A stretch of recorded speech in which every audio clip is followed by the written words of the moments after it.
Well, Jo Swinson, it's great to see you, and we know you're busy campaigning for the leadership of the Liberal Democrats. Thanks for taking the time to talk to the Electoral Reform Society. And maybe just kick off with what our name suggests we're about, electoral reform. Do you think recent events in politics bring this topic back to the agenda? Absolutely. Our politics is broken, and part of the reason why our politics is broken is because our voting system is broken. First past the post creates a two-party system, and our two parties are both split and it's breaking down. And so, it sounds a bit of a geeky point to say that electoral reform is at the heart of a lot of this, but it really is. And the strategic importance of it, I think, has never been greater, because the way in which we fix our politics and make it work again does mean that we need to deliver electoral reform. And, it's a cause that is very close to my heart. There were two reasons why I joined the Liberal Democrats back in 1997. One of them was our policy on education, and the other was our policy on proportional representation. So it's been a cause close to my heart for more than 20 years. That's great. It's a long-term commitment from you, and we really appreciate your advocacy. You're a Scottish MP representing East Dunbartonshire, and we know that local government has been transformed by PR. Do you see expanding that into England as part of an agenda that we should be looking at? Yes, it works well in Scotland. We have got rid of the kind of one-party states that dominated a lot of Scotland's councils, and that cooperative way of working between parties is now very much the norm. The other thing it does is it means there's far fewer seats that are uncontested. So that's down to, I think, only 3 seats at the last set of elections, down from as many as 67 sort of in the previous time. So I think that has been healthy for democracy, and of course it means that people's votes count, and you therefore have a more vibrant local democracy, and we should have that in England too. And with the devolution agenda kind of gathering pace, that's more responsibilities for local government too, so having a fairer system would be better. Just in terms of the federalism agenda, devolution away from Westminster, where do you see those issues going? So we're still a very centralised country, particularly England faces that. Obviously in Scotland and Wales and Northern Ireland, when it operates, there is much more devolution, and of course London experiences quite significant powers through the London Assembly. But there's still a lot of decisions that are made in Whitehall that don't need to be made in Whitehall and would be better made closer to communities. And, I know what it's like as a Scot for people feeling that Westminster can be quite remote and distant from their lives. But I also lived in Yorkshire. And when I was in Yorkshire, people felt very similarly. And I speak to colleagues in the southwest. And if you go to Cornwall, then actually people feel the same. So there's other parts of the country, particularly in different parts of England, where there's definitely a need for further devolution. And I think we should basically be of the view that if areas want it, they should be able to take it, devolution on demand for different parts of the country. And I don't think we should be overly fussed about whether it's perfectly symmetrical and sort of ties up exactly, because it should be okay if there's some parts of the country that want to have more say and more control over the decisions locally, and others say, well, we want to do this bit, but we're fine for the UK Parliament still to legislate on these other areas. So I think we should be relaxed about having an approach that is very responsive to local needs. More of an organic sort of development as the needs, where the needs are. Obviously we want to see the votes counted in a different way so that it's fairer and more proportional. But it's not just about that, it's about making our Parliament more diverse and our institutions more reflective of society in the 21st century. What are your thoughts on how we can achieve that in our politics? So I've been working on this issue again for nearly 20 years. Written a book on it. Yeah, I've written a book on gender equality in particular, and it was back in 2001 that I first started to be very involved in the Lib Dems on how do we deal with the issue of, that was a general election, we had just elected 50, I'm trying to remember the exact number, I think it was 57 or whatever MPs, 47 MPs, and we had only 3 women elected. And so there was a real kind of soul searching on why was it so poor. And, part of it is that we need to reach out to underrepresented groups and be really clear about what support is available to stand for election, and that those kind of initiatives need to happen. But it's a wider cultural change too. It's about changing the way we do our politics, making it more attractive to be involved in. And I think in some areas, like how public debate is conducted, we've been going backwards. Because in terms of speaking out and putting your head above the parapet, the costs of doing that are far higher if you are a woman, if you are black, if you are Muslim, if you are Jewish, increasingly sadly, if you have a disability, if you're LGBT plus. So there's whole host of people who it's harder for them to engage, they face a greater penalty, and they already are experiencing all those kind of similar barriers of a society which is not designed for them. So we need to do this quite holistically. We need to recognise and I think really appreciate the experiences of others in terms of equality, and also check our own privilege. You know, I mean, I experienced sexism as a woman, but I also experienced privilege as a white, straight, middle class person. And, you know, I've never been racially abused in the street. I've never been stopped and searched by the police. And I've never worried about holding my husband's hand, you know, walking through a park. But if I was a black man, or if I was a Muslim woman, or if I were gay, then, you know, those are things that I sort of take for granted. That it's part of everyday life. Exactly. And other people don't have that. So I think we need to listen to others' experiences so that we can properly help break down the barriers that are faced, rather than thinking there's a kind of, you know, a target here and, you know, a bit more investment there. It's not about a little diversity project. This is about how we change society. The Vote to 16 campaign is one that we've been involved with for a long time. Is that another area that you think the Liberal Democrats should be prioritising?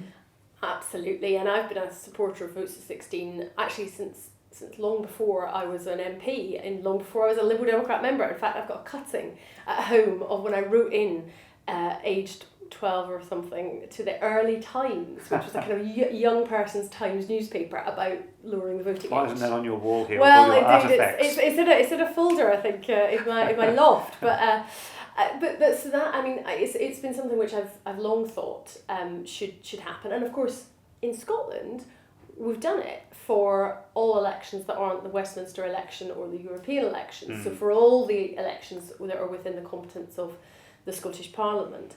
And do you know what's really good about that? Is the sky hasn't fallen in. You know, actually it works. And I've really noticed that there's some people who had previously been sceptical about Votes at 16, who the experience of seeing how it works and how engaged those young people were in, say, the independence referendum has really made them think, oh, actually, maybe I was wrong, maybe this should happen. Including the Scottish Conservatives. So some of these issues can filter through UK-wide if there's enough voices behind it. Absolutely, and that's why I think it's powerful what happened. It was great, you know, on the day of the independence referendum, you know, to watch at kind of 4:00 in the afternoon, you know, young people coming out of secondary schools and just all walking down the hill to the polling station at the bottom of the road and going to vote en masse, those who were over the age of 16. Quite I mean, inspiring. It was really inspiring to see. Yeah. You mentioned doing politics in a different way, and we think that it's not just about election day, but what happens in our politics in between voting. And that's where deliberative democracy is really an interesting area. A lot of chat now about citizens' assemblies. Have you given much thought to this method? I think it's really interesting, and in particular for how to get into quite complex issues and help people understand. You know, I've heard from the people who are involved in Ireland what happened with the vote on abortion, and how the Citizens' Assembly was really instrumental in, you know, taking a group of citizens to hear evidence, to listen, to pick over all the details and come up with some conclusions, and then who were themselves very powerful voices within the subsequent campaign. So I think there is merit in it. And similarly, I think within local democracy, you know, there's interesting ideas about how citizens can be involved in kind of budget processes and so on. I think that there's sort of a few different reasons why it's a good idea. Obviously, it's a way of involving people. It's a way of therefore trying to make sure that decisions that are made, you know, genuinely reflect what people think.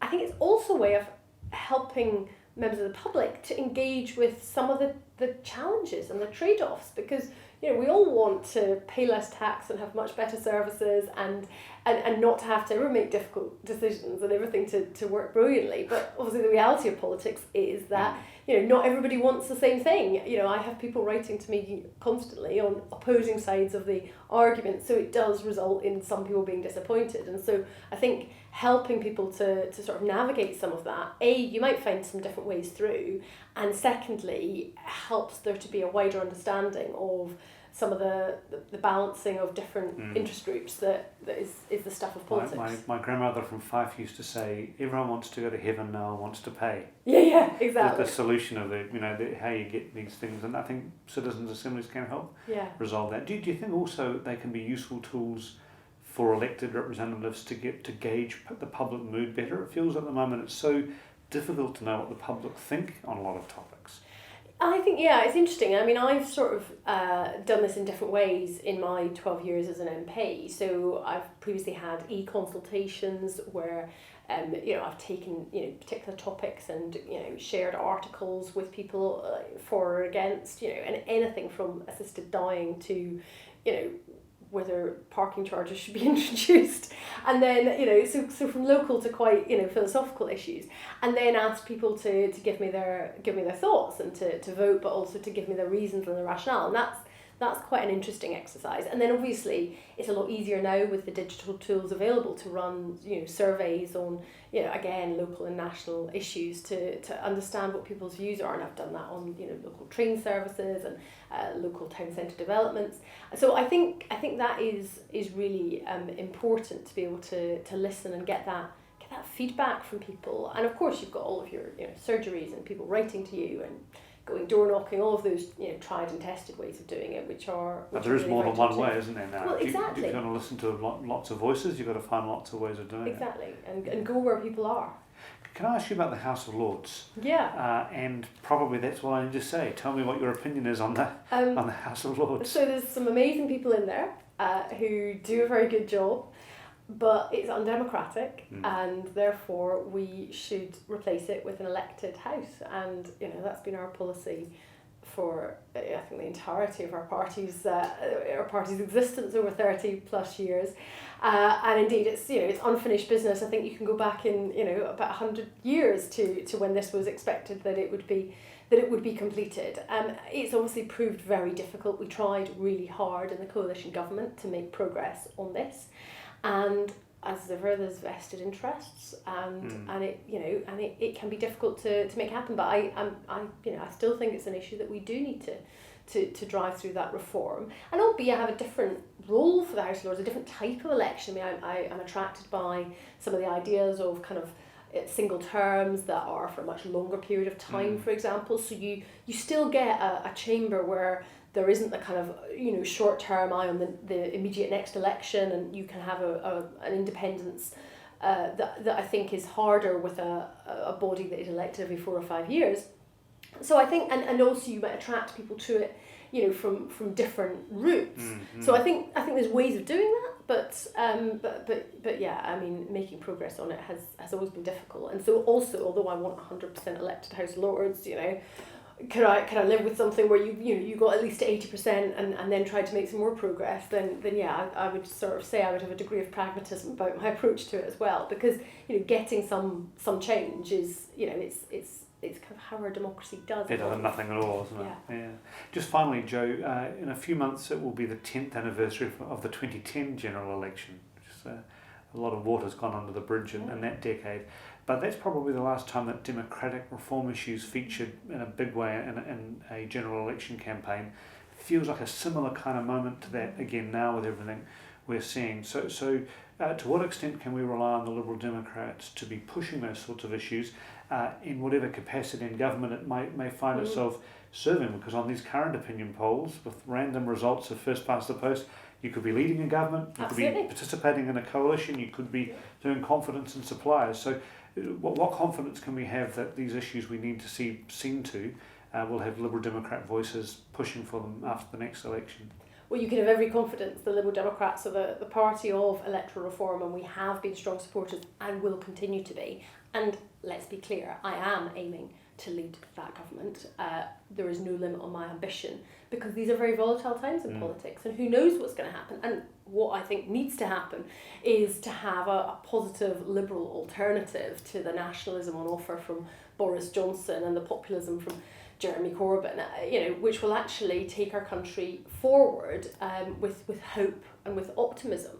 And so we're in that situation, and the voting system reform is also crucial to it, because that two-party system is broken. It's had its day. It's an old type of politics, and what we need is a modern democracy that's a pluralist politics that has different parties thriving and cooperating together after elections being something which is the norm, as happens in most democracies around the world.